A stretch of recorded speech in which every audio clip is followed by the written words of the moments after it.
25-30 साल पुराना भी फालज होगा, चंद हफ्तों में ठीक हो जाएगा। यार खुद मेडिसिन बनाए, खुद इस्तेमाल करें। इस वीडियो को देखने के बाद आप इलाज भी खुद कर सकते हैं। और जो दोस्त बाब कहता है कि पुराने से पुराने फालिज का इलाज नहीं है, अल्हम्दुलिल्लाह वो तस्लीम भी करेगा, बल्कि इलाज भी खुद कर सकता है सर। यही मिसाल है, जब तक दिमाग से ब्लॉकेज ओपन नहीं होगी, खून नहीं चलेगा, जो ब्लड क्लॉट होता है वो नहीं ओपन होगा। नीचे जो है सोने के तेल की मालिश कर ले, लेग्स बाजू किस तरह ओपन हो सकते हैं यार, थ्योरी को तो समझे पहले। बल्कि मैं कहता हूं आप हमारे पास भी ना आए, अल्हम्दुलिल्लाह मेडिसिन बनाए, खुद इस्तेमाल बताएं जी। इसी तो अभी पेन पेपर निकालें जी, नोट करें, क्या करें? अल्हम्दुलिल्लाह मेडिसिन लिख ले। और आपने करना क्या है, अदरक लहसुन और प्याज, अदरक लहसुन और प्याज का पानी 1-1 लीटर लेना है। बाकी चीजें नोट फरमा लीजिए, साला पंजा, साला मिस्री, इश्क पंजा, मस्तगी रूमी, जौखर, कलमी शोरा, नुशादरा आपने लेना है, सुहांजने के पत्ते लेना और कड़वी जीरी लेनी है। अस्सलाम वालेकुम नाजरीन, मैं हूं आसिफ जट। आज की वीडियो आप लोगों के लिए एक तोहफा है, क्योंकि आज मैं जिस शख्सियत से आपको मिलवाऊंगा, ये आपको बताएंगे एक ऐसी होम रेमेडी, एक ऐसा नुस्खा जिसको आप अपने हाथों से तैयार करेंगे, खुद इस्तेमाल करेंगे और चंद ही हफ्तों में आपका 25 साल 30 साल पुराना फालिज भी ठीक हो जाएगा और आप बिल्कुल हट्टे कट्टे जवान आदमी की तरह घूमने लग जाएंगे। जब बात ये मैंने सुनी तो मैं भी आप ही की तरह यही सोच रहा था कि ये तो एक फजूल बात हो सकती है। ऐसा कैसे मुमकिन हो सकता है? कौन डॉक्टर ऐसा कर सकता है? क्योंकि मैं खुद जानता हूं ऐसे लोगों को जो 10 से 15 साल हो चुके हैं, दवाइयां खा रहे हैं और फालिज का मर्ज उनका हटने का नाम नहीं लेता। लेकिन मेरे साथ आज एक ऐसे हकीम मौजूद हैं जो पूरे पाकिस्तान में छाए हुए हैं अपनी इस दवाई की वजह से। ऐसी रेमेडी है जो आपको खुद ही बताते हैं, कहते हैं मेरे पास मत आए, घर में बैठे हुए बनाएं और इस मर्ज से जान छुड़ाएं। आखिर इस मर्ज से इन्होंने बहुत बड़ी दुश्मनी कर ली है। इनसे गुफ्तगू करते हैं हकीम अतीकुर रहमान साहब। अस्सलाम वालेकुम रहमतुल्लाह। वालेकुम सलाम जी। हकीम साहब, मुझे ये बताएं कैसे मुमकिन हो सकता है 25 से 30 साल पुराना फालिज आपका ठीक हो जाए? अल्हम्दुलिल्लाह जी, 25-30 साल पुराना भी फालिज होगा, चंद हफ्तों में ठीक हो जाएगा। यार खुद मेडिसिन बनाए, खुद इस्तेमाल करें। इस वीडियो को देखने के बाद आप इलाज भी खुद कर सकते हैं।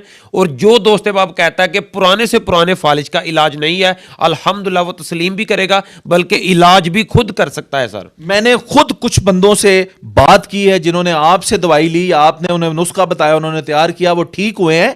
मुझे ये बताएं कि आखिर अगर ये इतनी बड़ी इजाद है, आप इतने बड़े मोजिद हैं, तो इससे पहले दुनिया को क्यों नहीं पता चला कि फालिज का ये इलाज मौजूद है? जी, सबसे जो पहली मेन चीज होती है ना, हम सबसे पहले इसको समझ लें फालिज है क्या।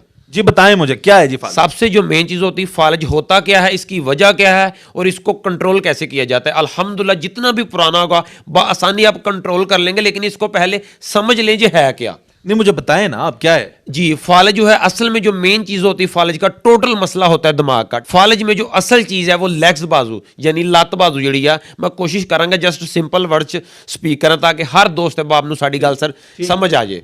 ठीक हो गया। फालिज दे विच अक्सर इस तरह होंदा, तुसीं देखिया होना, एक लत और एक बाजू मुकम्मल तौर पे पैरालाइज हो जाती, जुबान भी हो जाती है। बिल्कुल जुबान, राइट साइड पे अक्सर जुबान होती है और साथ में राइट साइड पैरालाइज हो जाती है, और लेफ्ट साइड में अक्सर ज्यादातर जो है सिर्फ लेग्स और बाजू ही स्टिल होता है। फालिज की जब भी प्रॉब्लम बनती है, सबसे जो मेन सर प्रॉब्लम बनती है वो ब्लड की सर्कुलेशन डिस्टर्ब होने की वजह से बनती है। यानी कि फालिज की बेसिक वजह ये होती है कि ब्लड थिक होता है, उसके बाद ब्लड प्रेशर ओवर होता है, उसके बाद ब्रेन को टच करता है, तो फिर साइड स्टिल होती है, पैरालाइज होती है। बिल्कुल ठीक है। तो आप इसका इलाज कैसे करते हैं? जी, सबसे जो मेन चीज है इसमें वो है सबसे परहेज, क्योंकि फालिज का मसला टोटल ब्रेन का होता है, दिमाग का होता है। बहुत सारे दोस्त बाब को आपने सुना होगा, देखा होगा, फिजियोथेरापी करवा रहे हैं, मुख्तलिफ तरह की एक्सरसाइजेज करवा रहे हैं, उसको जो है अपना मालिश करवा रहे हैं, मुख्तलिफ तरह के इलाज वगैरह करवा रहे हैं। मसला टोटल जट सब जो है वो फालिज का होता है, ब्रेन में होता है। लेग्स बाजू में तो मसला ही नहीं होता। देखें ना आप, अगर लेग्स बाजू आपकी स्टिल है, काम नहीं कर रही, तो जहां पर आप सोने के तेल की भी मालिश कर लें, मरीज नहीं चल सकता। उसकी सबसे बड़ी वजह यह है, यहां पर मैं आपको एक चीज समझा देता हूं, बआसानी इस मिसाल से तमाम दोस्तों को समझ आ जाएगी। देखिए, हर घर पे जो छत पे पानी वाली टैंकी पड़ी होती है, छत पे पानी वाली टैंकी पड़ी होती है, उस टैंकी में अगर कचरा आ जाए तो टूटी में पानी आएगा। बड़ी खूब है ना। जब ब्लॉकेज की बात करें, बिल्कुल, मैं अब वो आपको समझाता हूं। जब वो टैंकी में ऊपर कचरा आ जाए तो नीचे टूटी में पानी आ ही नहीं सकता, जितना मर्जी सीनियर प्लम्बर वहां पे लगा हो ना सर। तो टूटी को रगड़ने से क्या होगा? टूटी चाहे आप बदल दें, कुछ भी कर लें, तब जब तक ऊपर से कचरा नहीं निकलेगा तब तक वो नीचे टूटी में पानी नहीं आएगा।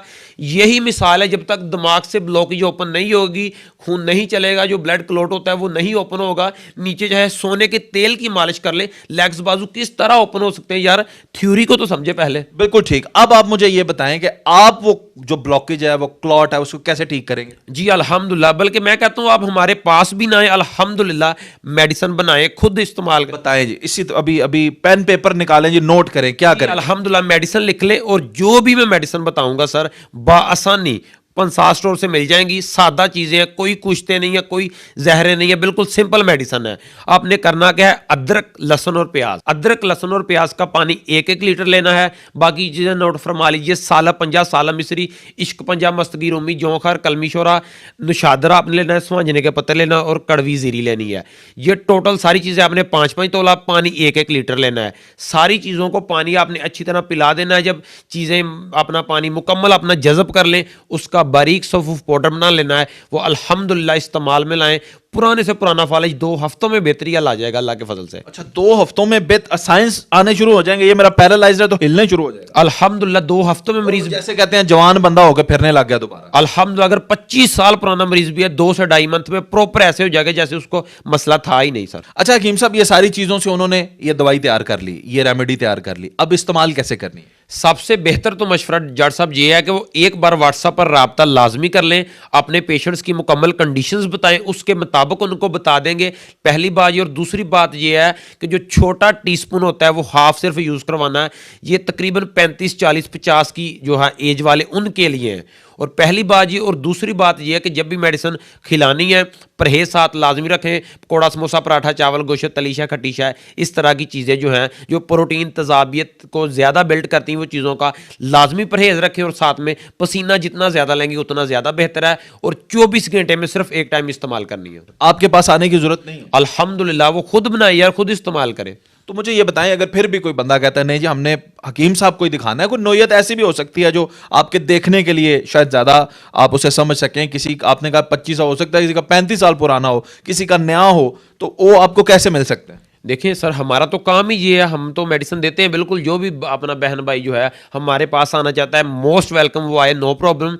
लेकिन अगर वो नहीं आ सकता तो वो खुद घर पर बनाए, इंशाल्लाह उसको प्रॉपर गाइड कर देंगे, नो प्रॉब्लम सर। चलें, बिल्कुल ठीक। आप हमें अपना नंबर वगैरह तो प्रोवाइड करेंगे ना, ताकि हम नीचे चला दें, लोग वगैरह राब्ता करना। बिल्कुल जरूर, इंशाल्लाह ताला सर। अच्छा, मुझे अब ये बताइएगा कि आपने ये सब कुछ कैसे सीखा? आप तो इतने यंग है, मैंने देखा है हकीम तो बूढ़े बूढ़े लोग होते हैं और उनका सालों का तजर्बा होता है, अबाओ अजदाद से चलता हुआ आता है। तो आप इतनी यंग एज में इतने फेमस भी हो गए हैं, इसलिए माशाल्लाह। असल में सबसे पहली जो मेन चीज़ है ना सर, शफा अल्लाह पाक देता है, ये बंदे के हाथ में कुछ भी नहीं होता। और उसके बाद जो मेन चीज़ होती है मसले को समझना। बुजुर्ग कहते हैं कि जिस मसले की समझ आ जाए ना, फिर उसको मसला नहीं कहते। मसला तब तक मसला होता है जब तक मसले की समझ ही नहीं आती। तो हमारी कोशिश होती है मसले को समझते हैं। पहले हमारे ग्रैंडफादर जो दादा हुजूर हैं हकीम अब्दुल गफूर साहब, वो करते थे। उसके बाद वालिद साहब जो हैं अकरम सन्यासी के नाम से अल्हम्दुलिल्लाह बड़े मशहूर मरूफ रहे हैं। उसके बाद अल्हम्दुलिल्लाह मैं कर रहा हूँ। और सबसे बड़ी इसकी सक्सेस की वजह भी ये है कि ये बुजुर्गों ने मुझे जो है ये हर चीज़ बताई है और सिखाई है, और उनके जो है नक्शे कदम पर चल रहा हूँ, तो अल्लाह पाक ने इतना फजल किया। मैं सबसे अहम बात, क्योंकि डॉक्टर हजरात भी देख रहे होंगे इस वक्त, आपको जुडिशरी से लोग देख रहे होंगे, हर तबके के लोग आपको देख रहे होंगे, मुझे ये बताएं कि आपकी दवाई जो है इसमें कोई स्टीरॉयड या कोई ऐसी चीज़ तो नहीं है? सर मैंने हर चीज़ बता दी है, टोटल अल्हम्दुलिल्लाह हर्बल है। कोई भी भाई खुद बनाकर खुद इस्तेमाल कर ले, सादा नेचुरल है, और 1% भी अल्हम्दुलिल्लाह इसका साइड इफेक्ट नहीं है। सारी चीज़ें हर्बल हैं, और ये अगर फायदा ना दें तो नुकसान तो नहीं दे सकते? अल्हम्दुलिल्लाह बिल्कुल नहीं जी। हकीम साहब, अब मैं कैसे यकीन कर लूं कि आपकी ये जो रेमेडी बताई है, वो मैंने 1-2 लोगों से ही बात की है, आप जो तादाद बता रहे हैं वो तो हजारों में फिर लोगों को होना चाहिए, तो वो किधर है लोग, कैसे हम ढूंढ सकते हैं, किससे पूछें कि आपने जो रेमेडी बताई वो ठीक थी? जी बिल्कुल जनाब जाट साहब, सबसे पहले भी मैंने कहा शफा अल्लाह पाक देता है, पहली चीज़ ये। और दूसरी चीज़ ये है कि सर हमारा एक चैनल है हिकमत हेल्थ 313 के नाम से, हिकमत हेल्थ 313 के नाम से चैनल है। उस पर सबसे जो मेन वीडियोस है वो इसी से रिलेटेड जो हमने अपना अपलोड की हुई हैं। अब जाएँ उसको विजिट करें। मैक्सिमम पाकिस्तान के हर कोने से जैसे जैसे हमारे पास मरीज़ आते हैं, कोई दूसरी दफ़ा तीसरी दफ़ा first time second time medicine लेके गया, हम उसका रिव्यू लेते हैं, सर आपने हमारी मेडिसिन खाई है, इससे कितना अफाका हुआ, फिर उसका नाम, उसकी वल्दियत, उसका मुकम्मल एड्रेस हम ऐड करते हैं। तो आप जो भी दोस्त है बाब किसी भी इलाके से देख रहा है तो अल्हम्दुलिल्लाह चैनल विजिट करे, उसको उसी के इलाके से कई वीडियो मिल जाएंगी, खुद मिले, अपनी तस्दीक करे, उसके बाद चाहे राब्ता कर ले अल्हम्दुलिल्लाह। और बताएं इससे बड़ा और क्या प्रूफ चाहिए? मुझे तो इसके अलावा प्रूफ नहीं चाहिए, लेकिन आप में से अगर किसी ने भी इनका बताया हुआ नुस्खा इस्तेमाल किया है तो मुझे नीचे कमेंट में लिखकर बताएं कि आपको उससे क्या फायदा हासिल हुआ, ताकि दूसरे लोगों को भी समझने में रहनुमाई हो सके कि आखिर हकीम साहब जो बता रहे हैं वो कितनी अच्छी और दुरुस्त बात है। अगर ये दुरुस्त है तो मैं ये समझता हूं किसी भी मौजे से काम नहीं है, क्योंकि वो लोग जिनके घर में कोई मफलूज शख्स है वो जानते हैं कि एक मफलूज शख्स की जिंदगी कैसी होती है। उनके जिस्म पे मक्खी बैठ जाए वो नहीं उड़ा सकते, वो अपना खुद का कोई काम नहीं कर सकते, लेकिन ज़हनी तौर पे वो बिल्कुल ठीक होते हैं और आम इंसान की तरह जज्बात रखते हैं। इसलिए ऐसे लोगों का बिल्कुल ठीक होना निहायत जरूरी है। और मैं ये समझता हूं कि हकीम साहब अगर ये जो कह रहे हैं ये वाकई हो जाता है तो फिर ये एक मौजा है।